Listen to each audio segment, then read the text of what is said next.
Maintenant, nous allons nous tourner vers l'autre partie. Ma tashabaha minhu ibtira'at fitnati wa ibtira'a ta'wili. Il y a des enseignements coraniques qui appartiennent au domaine de tashabuh. Il y a des similarités et il y a aussi des possibilités qui s'offrent à nous.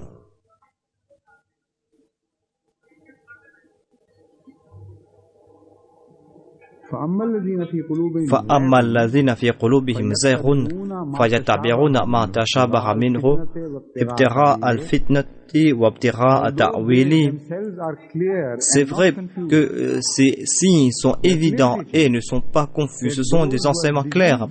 Mais ceux qui ont l'esprit tordu, ceux dont le cœur est pervers, attribuent des sens contraires à ces versets. Ibtira al-fitnati. Pourquoi cela? La première raison, c'est la fitna, c'est-à-dire le fait de semer la discorde. Fitna a été traduit par moi à la lumière des dictionnaires arabes que cela signifie les richesses. Ibtira al-fitnati, ça veut dire qu'ils vendent ces versets,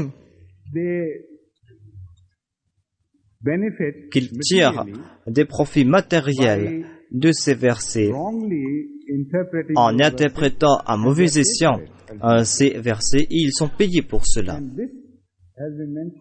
Et cela a été mentionné dans le Saint-Coran plusieurs reprises dans différents versets concernant les érudits juifs. Ishtaraw bi ayatillahi thamanan qalilan fasaddu an sabilihi. C'est vrai qu'au début, ils possédaient une certaine connaissance.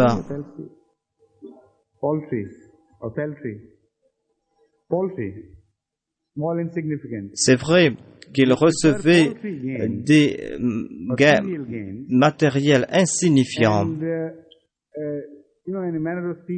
et ils vendaient ces versets pour ces avantages insignifiants. Mais en fin de compte, ils ont empêché les gens d'atteindre la vérité. Ils ont empêché les gens d'être guidés vers la bonne voie.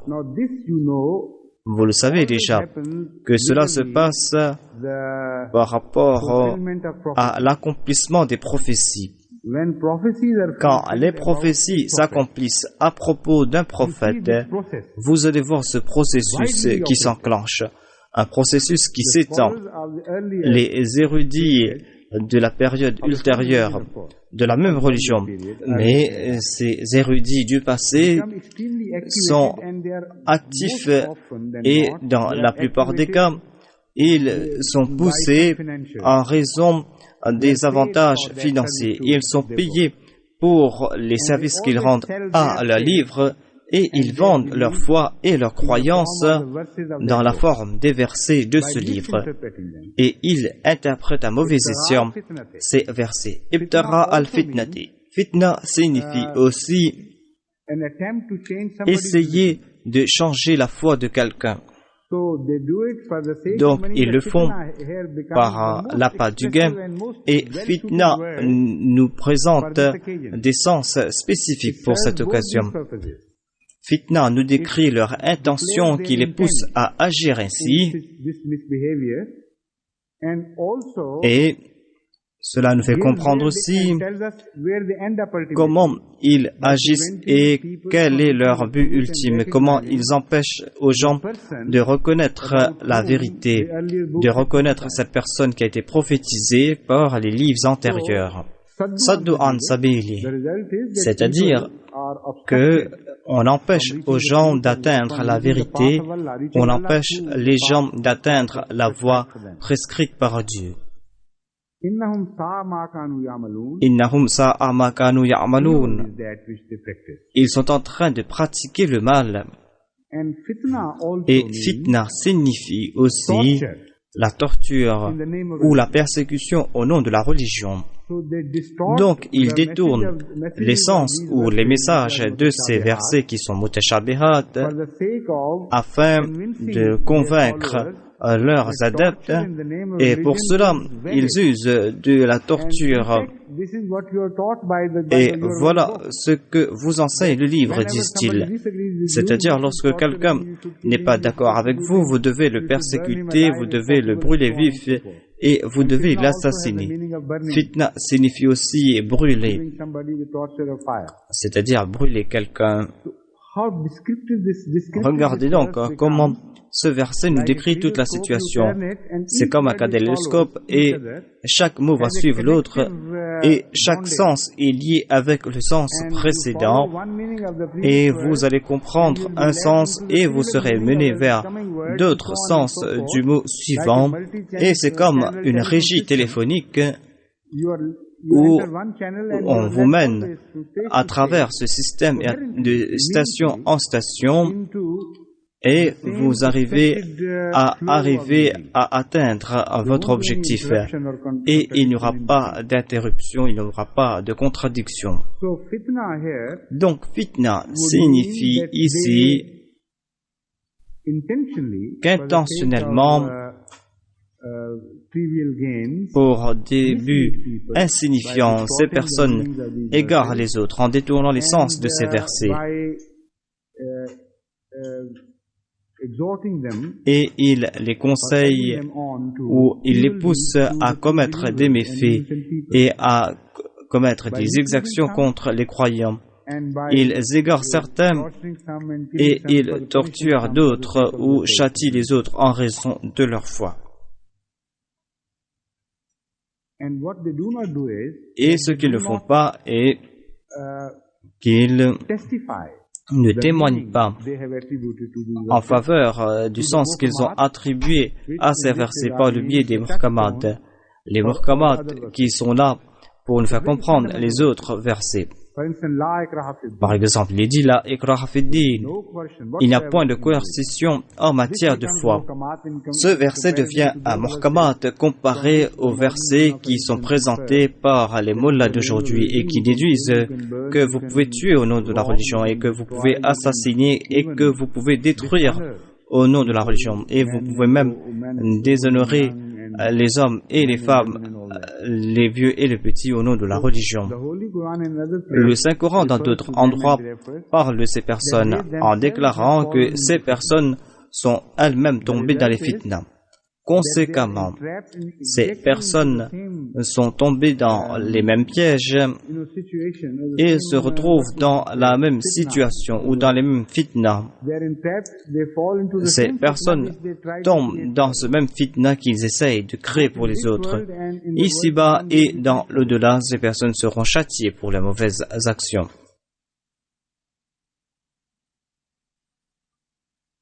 Wabtira ta'wili. Ta'wili signifie interprétation. Ta'wil peut être une bonne interprétation ou une mauvaise interprétation. Donc ici, dans ce contexte, on doit comprendre que ce mot ta'wil est utilisé ici pour indiquer les mauvaises interprétations.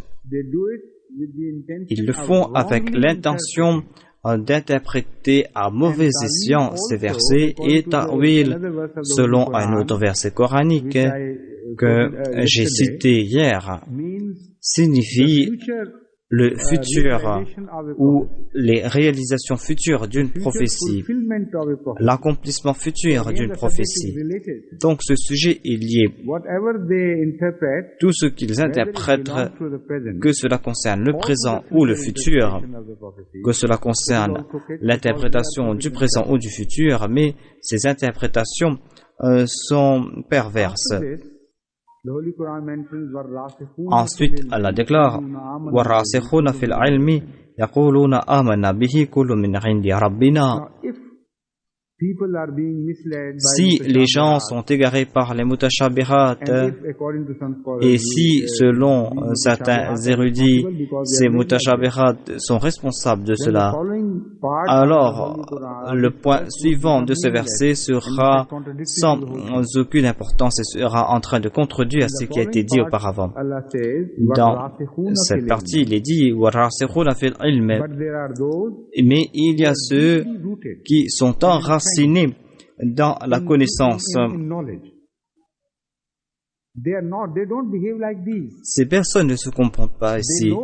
Ces personnes savent le sens de ces versets. Les interprétations est toujours la bonne et ces personnes n'ont pas de gain personnel lorsqu'ils interprètent des versets du Saint-Coran. À moins que l'on interprète Rasiruna fil ilm ainsi, tout ce verset sera dénué de sens. C'est exactement le contraire de ceux qui interprètent le verset Ibtira al-fitnati wa ibtira at-ta'wili. Donc, ils doivent partager la connaissance de mutashabihat avec Dieu et pas avec ces personnes. Sinon, ils ne seront pas mentionnés ici. Si ces personnes sont ignorantes à tel point qu'ils ne connaissent pas le sens de mutashabihat ni les interprétations vraies ou fausses, quel but ont-ils à servir lorsqu'on présente ces controverses, lorsqu'on présente ces personnes perverses? Ils sont en train d'interpréter à mauvais escient le Saint-Coran et qui génèrent des troubles. Et les rasikhuna fil ilm s'assiedent sans rien dire et disent que nous croyons et nous ne connaissons rien. Cette interprétation est farfelue. Warasikhuna signifie at-ta'wiluhu, c'est-à-dire le vrai sens de ces versets est connu par Allah et par ceux qui sont ancrés dans la connaissance. Ces serviteurs qui sont dénués de contradictions, ceux qui croient et ceux qui agissent selon leurs croyances. Cette interprétation, comme je l'ai déclaré, a été présentée par le saint prophète Mohammed, paix soit sur lui, et personne d'autre pouvait comprendre la profondeur de ce sens. Seul lui pouvait comprendre cela, et il a déclaré que Ar-Rasikhuna fil ilm concerne ces personnes qui ne connaissent pas uniquement, mais des personnes dont la croyance ou dont la connaissance est vraie, et ces personnes sont vraies et sincères par rapport à la connaissance, et leur connaissance se transforme en pratique. Et il n'y a point de contradiction. S'il n'y a pas de contradiction en ces personnes, c'est là que ces personnes vont guider vers d'autres et c'est là que les enseignements ne seront pas contradictoires. Et c'est là qu'ils vont comprendre le sens. Voilà ce que déclare ce verset. Car il est dit ici, Yaquluna amanna bihi kullu min indi rabbina. Ils disent, comment est-il possible que tout vienne de la part de notre Seigneur? Et les gens se battent concernant ce qui a été révélé par Dieu et par Dieu uniquement, mais que les gens trouvent des contradictions dans ce qui a été révélé. Voilà leur expression et leur confession immédiate. Ils disent, c'est impossible que les versets du Saint-Coran puissent se contredire les uns les autres, car tous ces versets viennent de la part de Dieu. Et il n'y a point de contradiction dans la création de Dieu. Et cette conclusion, ils l'ont tirée car ils sont rasikhuna fil ilm, parce qu'il n'y a point de contradiction en eux-mêmes.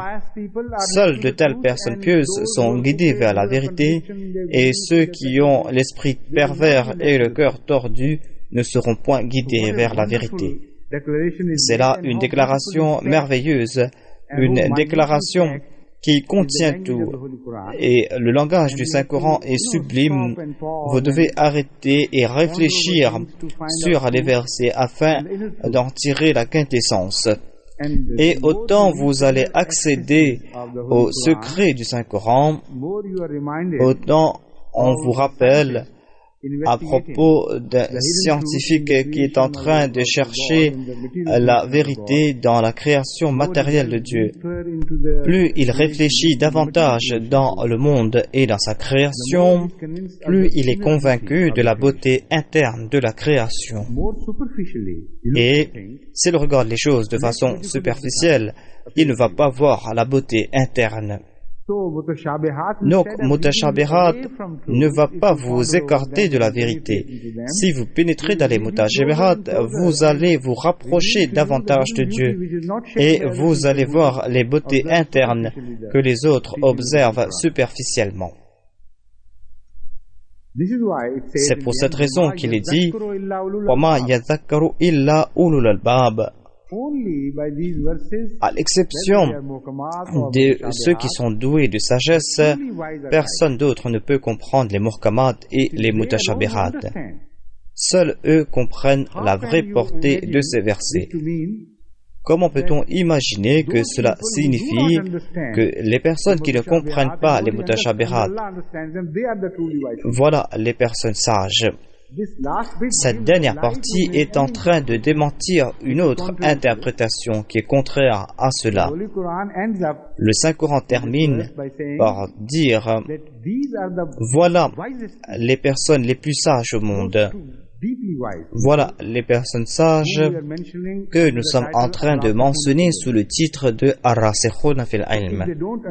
S'ils ne comprennent pas cela et s'ils partagent leur ignorance avec les autres par rapport aux mutashabihat, comment peut-on les qualifier des personnes les plus sages?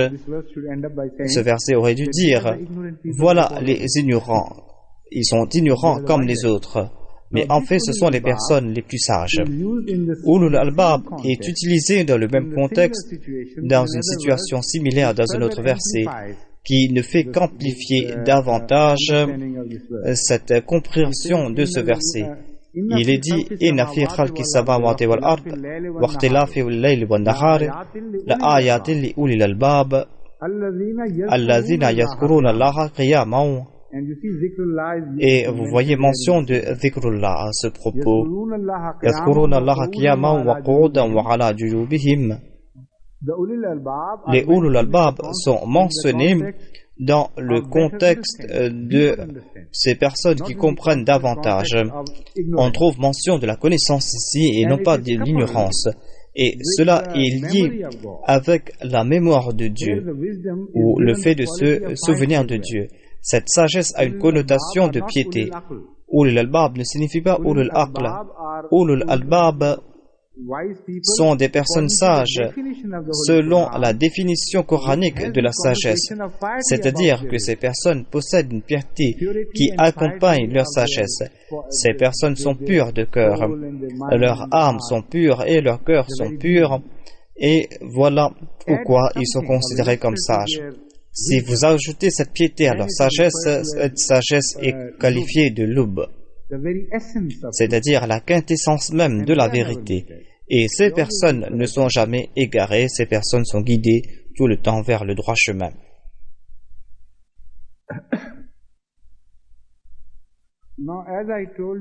Comme je l'ai évoqué auparavant, on a souligné à outrance le fait que ces versets concernent uniquement le christianisme et que l'on doit considérer ce verset comme une réponse au christianisme.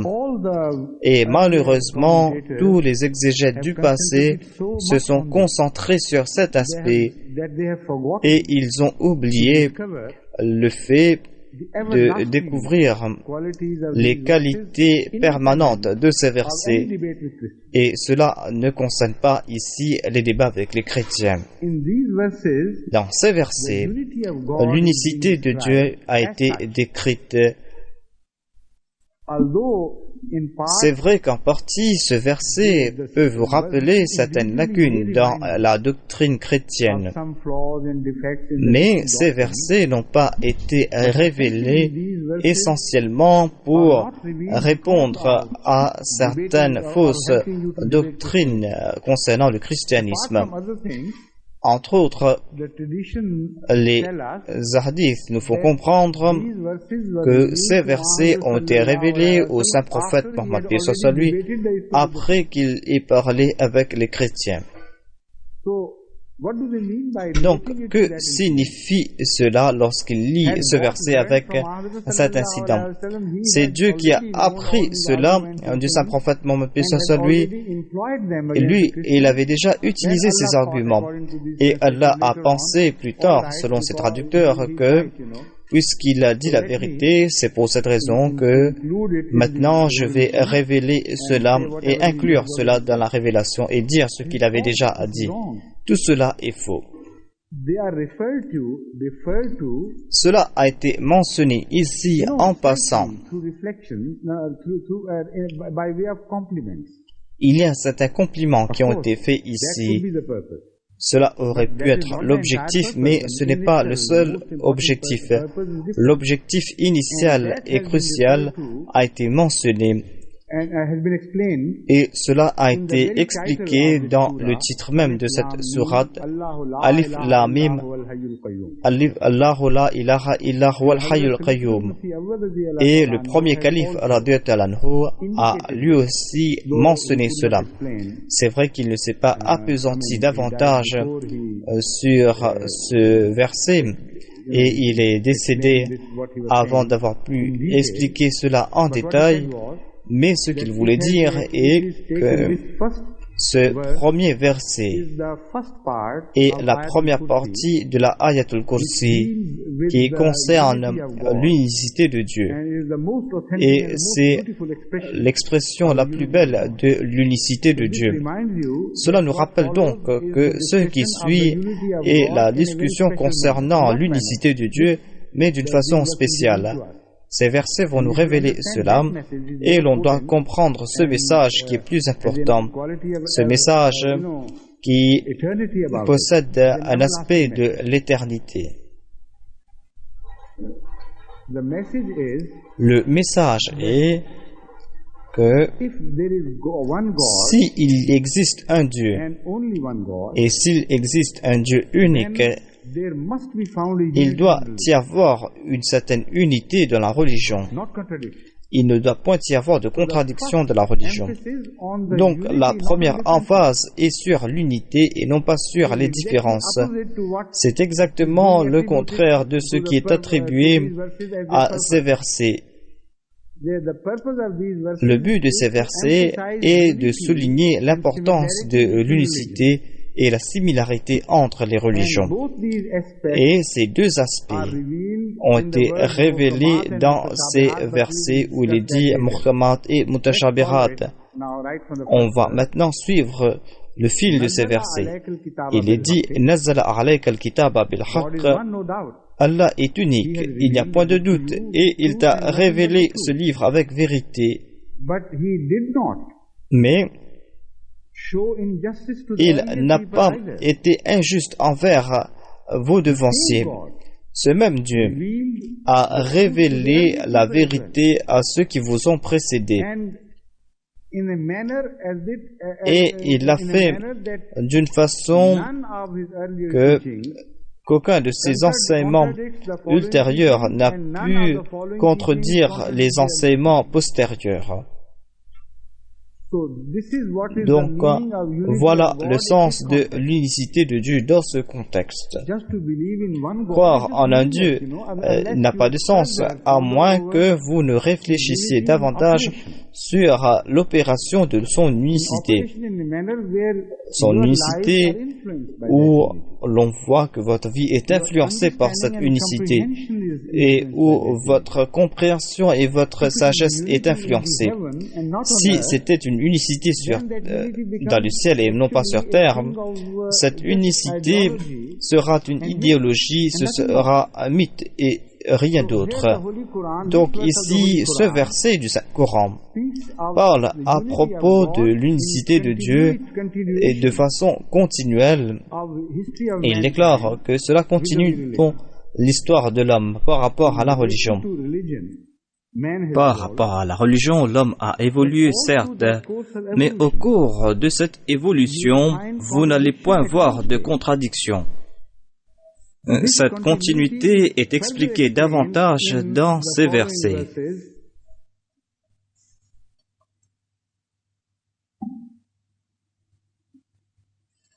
إن الله لا يخفى عليه شيء في الأرض ولا في السماء هو الذي يصوركم في الأرحام كيف يشاء لا إله إلا هو العزيز الحكيم. Il est dit que vous êtes en train de vous entretuer, les juifs contre les chrétiens contre les juifs et les juifs et les chrétiens se liguent contre l'islam. Et vous fondez vos différences sur les révélations de Dieu. C'est une énormité. Et vous dites que Dieu est unique. Tous disent que Dieu est unique. Comment peut-il être unique s'il a créé des contradictions et si les gens ne peuvent tomber d'accord sur un seul concept de Dieu, sur ce qu'il veut faire et sur ce qu'il a révélé et sur ce qu'il ne veut pas que vous fassiez? Ce Dieu ne peut être unique, ou ce sera un Dieu fou, un Dieu qui parle de quelque chose en ce moment et qui se contredit dans un autre moment. Mais ce Dieu est éternel et ce Dieu possède cette unicité, l'unicité dans le temps, non seulement dans l'espace, mais l'unicité dans le temps. L'unicité dans le temps a été soulignée ici, et il y a aussi le fait qu'il est en train de diversifier la création. Apparemment, nous voyons des différences, mais il y a aussi cette unicité à la base. Et tout cela a été démontré dans ce verset.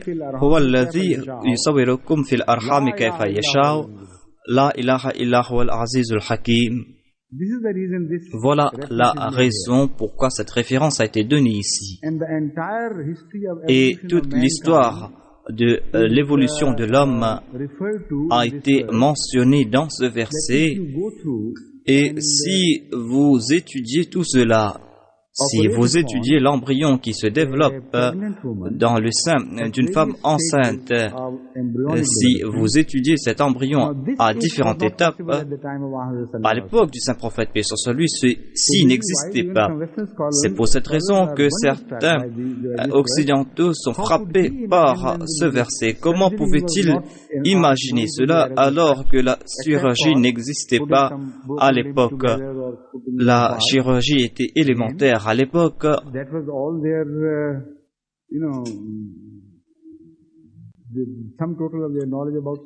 Voilà leur connaissance à propos de la chirurgie. Personne n'avait jamais ouvert l'utérus et personne n'a vu le changement dans l'embryon et le développement de l'enfant. Les scientifiques ont donc découvert que les traits sont différents et ce qui naît comme un bébé bien formé, à certaines étapes, ce même bébé ressemblait à un serpent au lieu qu'à un enfant. Il ressemblait à un ver, il ressemblait à un amibe, il ressemblait comme une créature des mers au lieu qu'une créature terrestre. Et des fois, il ressemblait à un singe ou à un reptile ou à un oiseau. Toute l'histoire de l'évolution est répétée au cours de ces 9 mois, mais sur une échelle plus petite. Donc, si on étudie chaque partie de ce développement par rapport à son passé et son futur, sera en contradiction avec les autres parties de son histoire.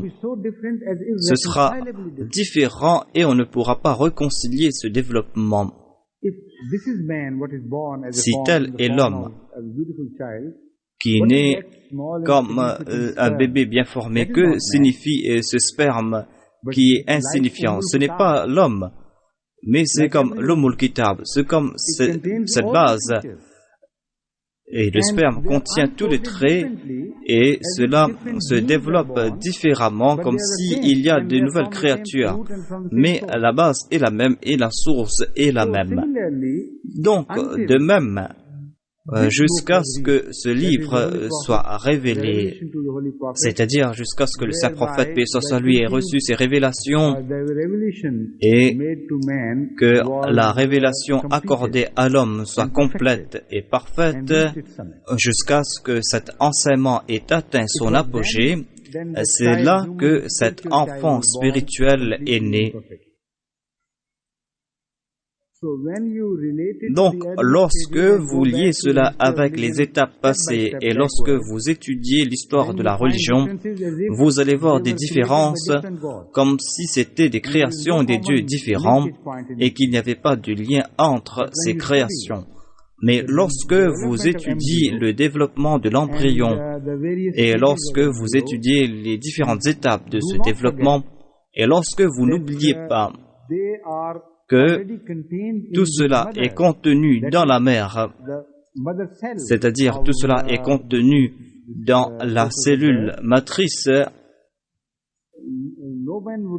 personne ne peut imaginer qu'à une étape, cet embryon peut atteindre l'étape où cet embryon sera parfait ou va naître comme un bébé parfait. Si on laisse donc les autres se battre, certains vont dire non, je suis meilleur que vous, je viens de la part d'un Dieu plus parfait, comme si chaque partie de cet embryon appartient à un différent créateur.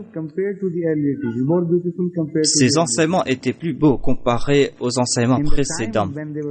Et au temps où ces enseignements étaient valables, ces enseignements étaient parfaits, comparativement parfaits par rapport à l'époque. Donc, une partie de l'embryon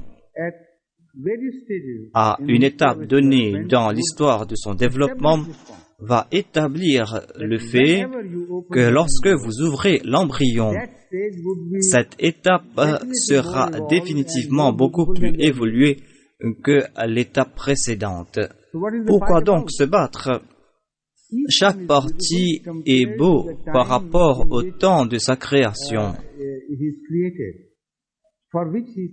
par rapport au temps pour lequel il a été créé, et chaque partie est en train de démontrer les beautés de Dieu.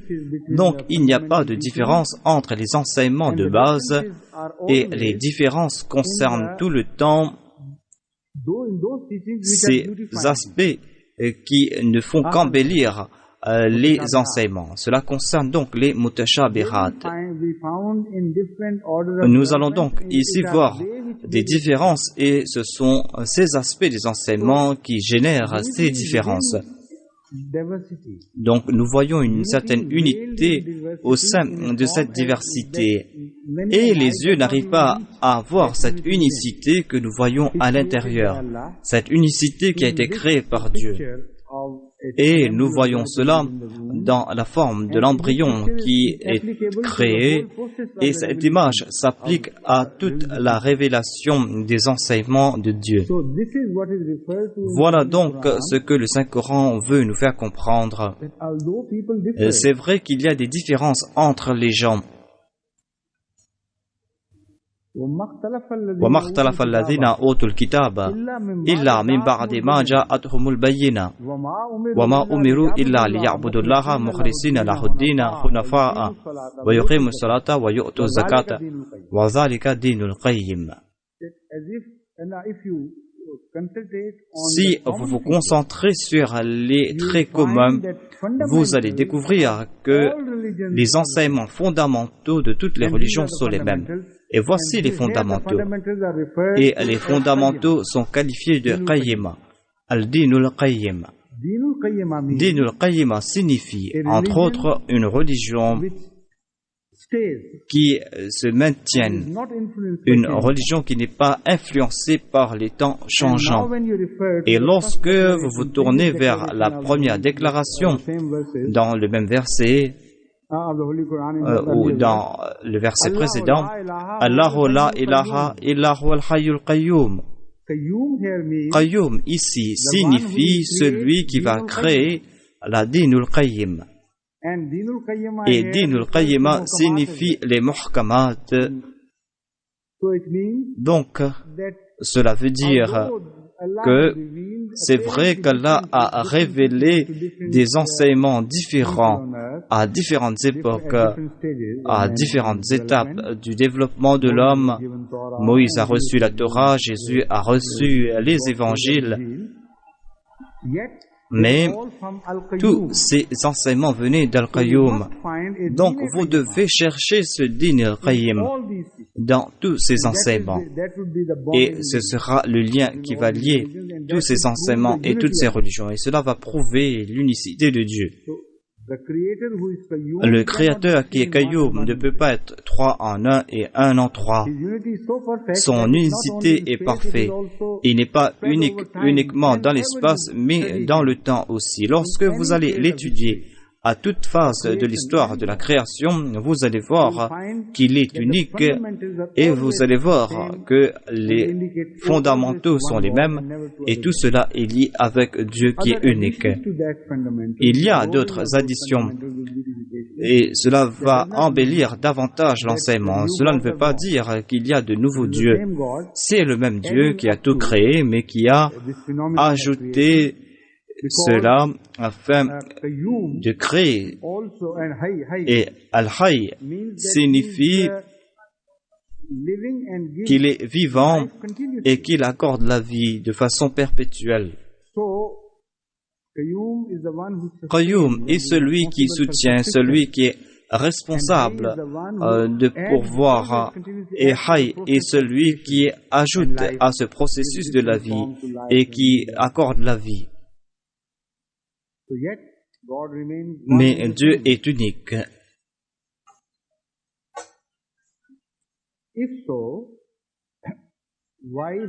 S'il en est ainsi, pourquoi révéler de nouveaux livres? Pourquoi le Saint-Coran est-il qualifié d'Al-Furqan? Cette raison a été mentionnée dans une partie du même verset. Inna alladhina kafaru bi ayatillahi lahum azabun shadidun wallahu azizun dhuntiqam. De ce processus de l'unité dans les enseignements, on trouve ce processus de diversification qui est basé sur l'interprétation perverse de certaines personnes. Ces personnes rejettent ces versets, ils les commentent de façon erronée et ces personnes sont perverses et c'est pour cette raison qu'elles seront châtiées. Pourquoi est-ce qu'il dit Inna Allaha la yakhfa alayhi shay'un fil ardi wa la fis sama'? Cela concerne les versets de ces ouvrages, de ces livres qui ont déjà été interpolés et qui ont été cités comme la parole de Dieu. Donc il y a deux problèmes ici. Et ces soi-disant révélations font face à ces problèmes. Il y a des gens pervers qui interprètent de façon erronée ces versets, mais il y a d'autres personnes qui ne croient pas à cela. Il y a des personnes qui attribuent certains faits à ces ouvrages. Donc, de temps en temps, Dieu, qui est omniscient, qui sait ce qui se passe à l'homme et qui sait comment l'homme adopte une voie de la destruction et qui démolit aussi l'édifice même qui est censé leur accorder la protection. Ces personnes ont été mentionnées dans ce verset, Wallahu azizun dhuntiqam, et cela est suivi, Inna Allaha la yakhfa alayhi shay'un fil ardi wa la fis sama'. Rien n'est caché d'Allah sur la terre ou dans les cieux.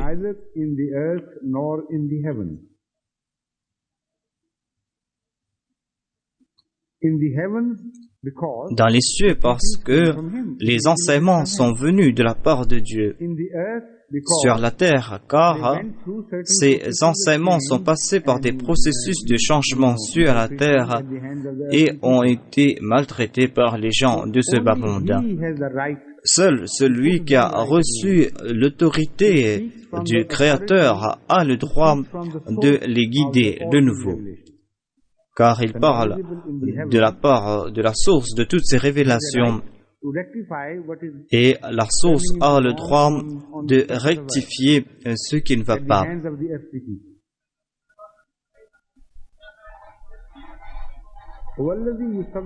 والذي يصوركم في الأرحام كيف يشاء لا إله إلا هو العزيز الحكيم. Il est dit que vous pouvez reconnaître ces enseignements pervers si vous suivez le principe qui concerne votre propre création et si vous suivez l'ordre à travers lequel on vous a créé dans l'utérus de vos mères. Vous allez voir tout le temps qu'il y a une direction définie et une certaine cohésion, et il y a un accord parfait entre chaque étape de la vie au sein de l'utérus.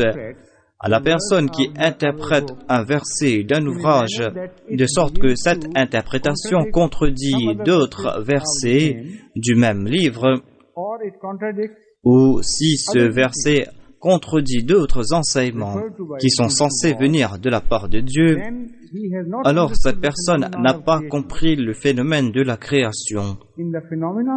Dans le phénomène de la création, nous voyons que certains enseignements sont transitoires et certains enseignements ont un but et disparaître. Mais ces enseignements ne sont pas contradictoires. Lorsque vous vous concentrez sur certains de ces enseignements, vous arrivez à vous tromper et vous croyez que cela se trouvait dans les enseignements précédents, mais que cela ne se trouve plus dans les livres suivants. C'est pour cette raison qu'il y a une contradiction selon vous.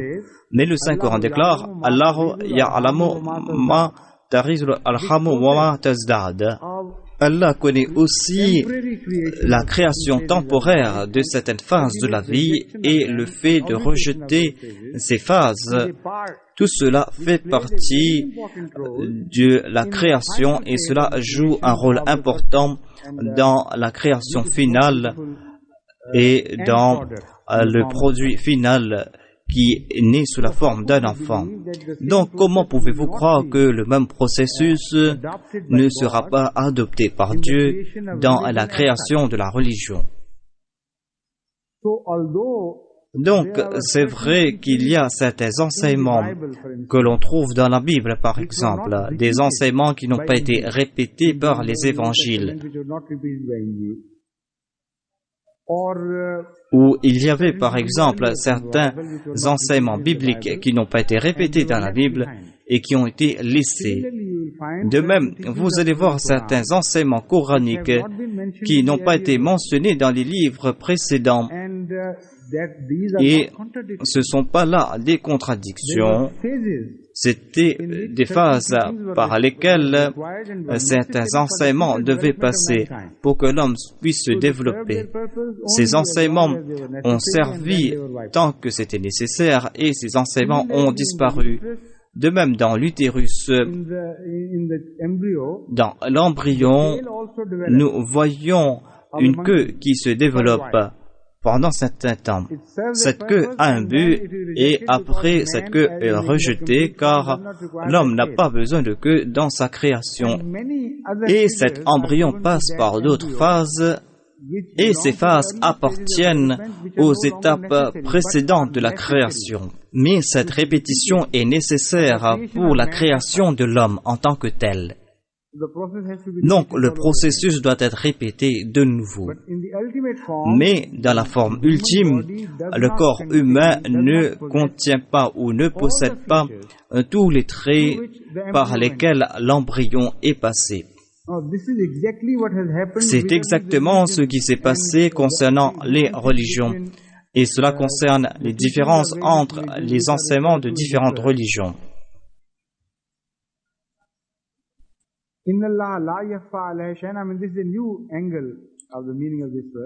Voilà un nouveau angle de ce verset. Lorsque vous étudiez cela, il y a bon nombre de choses que vous ne pouvez observer, mais Allah connaît tout, rien n'est caché d'Allah. Il connaît son plan, comment peut-il ignorer donc son plan? Chaque aspect de la création a un but et nous sommes en train de déclarer que cela va vous aider si vous étudiez tout cela en profondeur, si vous étudiez le phénomène de votre création et de votre naissance. Cela va vous aider.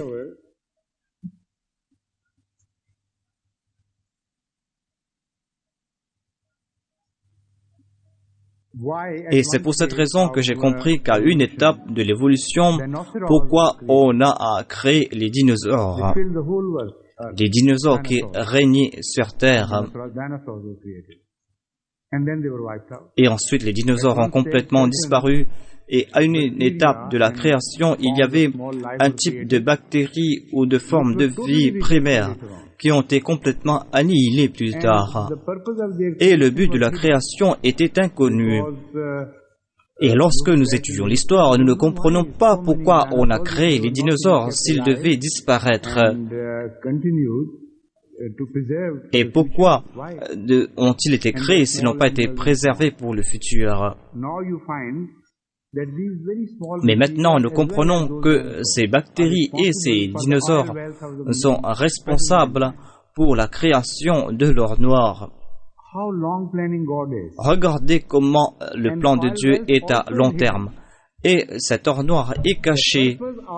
Le but des dinosaures était caché de nous, tout comme cette richesse l'est. Et rien n'était caché d'Allah. Il savait qu'il y avait un but dans cette création. Il savait pourquoi il allait les enterrer et pourquoi il allait les cacher, car l'homme ne pouvait pas comprendre les raisons de ces créations. Et maintenant, vous commencez à comprendre pourquoi dans le judaïsme, on a mis l'emphase sur la vengeance, œil pour œil, dent pour dent. Parce que à cette époque, les gens qui avaient souffert sous Pharaon se sont transformés en coureurs. Ils avaient perdu l'habitude de se battre et ils étaient incapables de se battre pour le droit. Et on leur a pris le droit de pardonner, comme si ils étaient forcés de se venger afin qu'ils puissent apprendre de nouveau comment se battre et afin qu'ils puissent acquérir de nouveau les qualités qui ont été créées par Dieu et qu'ils ont abandonnées au cours de leur histoire.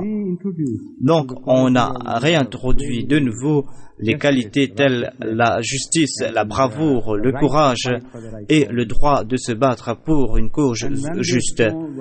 Et lorsque leurs cœurs se sont transformés en pierre, en raison du fait qu'ils ont souligné à outrance l'importance de la vengeance, Jésus est venu, il a déclaré « Offrez votre joug si on vous frappe sur l'autre. » Car si on leur donne la liberté de se venger, ils vont tout le temps se venger et ils ne vont jamais pardonner.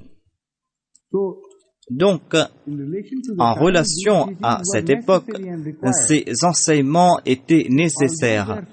C'est vrai que ces enseignements sont différents, comme s'il y a des contradictions entre eux, mais à la lumière du plan de Dieu et de la création de Dieu, à la lumière de l'évolution révélée dans l'utérus d'une mère, nous commençons à voir qu'il n'y a point de contradiction. C'était des enseignements transitoires qui ont servi leur but et qui étaient nécessaires à leur époque. Donc, ces enseignements étaient parfaits. Il n'y avait rien d'imparfait de la part de Dieu. Donc, ne soulignez pas le fait que l'islam est parfait et que le christianisme est imparfait. On ne doit pas le dire ainsi, car cela va contredire le message de Dieu. Le message est que certaines perfections sont relatives dans le temps et certaines perfections sont transcendantes. On arrive à une étape dans la création de l'homme et dans son évolution où l'on n'a plus besoin d'évolution physique. On va simplement voir des développements. l'expérience sera acquise, mais l'homme sera l'homme physiquement. Voilà l'étape finale de la perfection de la création de l'homme. Le Saint-Coran donc a atteint cette étape et le Saint-Prophète, paix soit sur lui, se trouve à la fin de ce processus, mais il est parfait. De même, les étapes précédentes étaient parfaites, car dans leur période, au cours de ces périodes où ils étaient nécessaires, ces enseignements étaient parfaits. Sinon, Dieu ne sera pas parfait s'il avait révélé des enseignements imparfaits. Il y a donc une certaine unicité. He never treated any religion inequitably and cruelly and wrongly. Each religion was perfect in that phase of history where you find it good and valid. When it was no longer valid, then it was a dinosaur of the past, or a protozoa or some sort of bacteria, which of course would serve a purpose later on. It would provide sources of energy for Islam ultimately, when it has turned into oil. But a lot of water has to flow from under the bridges before Judaism and Christianity turn into fit fuel to be consumed by Islam.